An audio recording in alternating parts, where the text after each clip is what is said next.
Famous reader, this is the Pre-Calculus Polar Curve project by LISHEEKA Kumari for 6th period. The first curve that I chose is the serpentine polar curve, and that is a parametric Cartesian equation for it. The history for this curve was first studied by Hospital and Huygens. Sorry if my pronunciation is bad.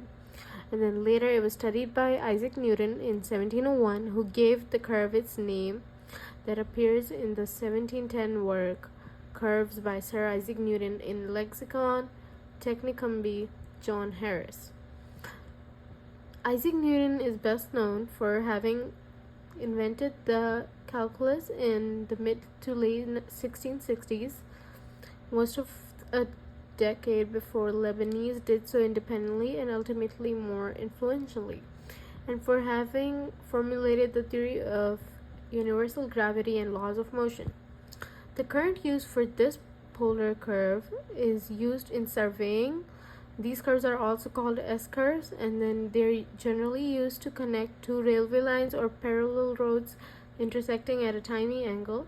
And then in the field of engineering, the trajectory of whatever that is with periodic actuation is a serpentine curve. So it's used in engineering, it's used for surveying purposes, and it's used to connect the railway lines. Devil's curve.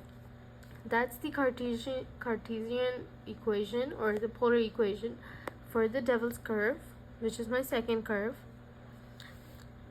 The history of Devil's curve is that it was studied by Gabriel Cramer in 1750 and Lacroix in 1857.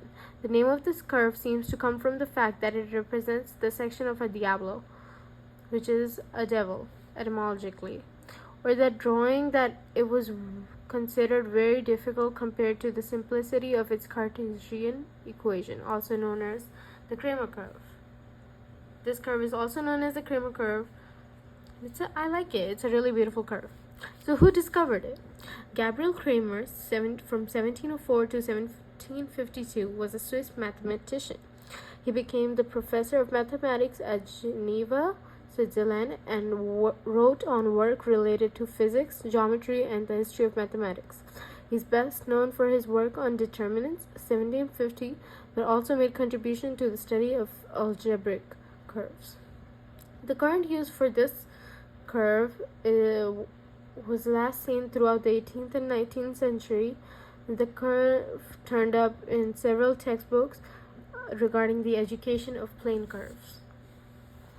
And this is the bibliography. Thank you.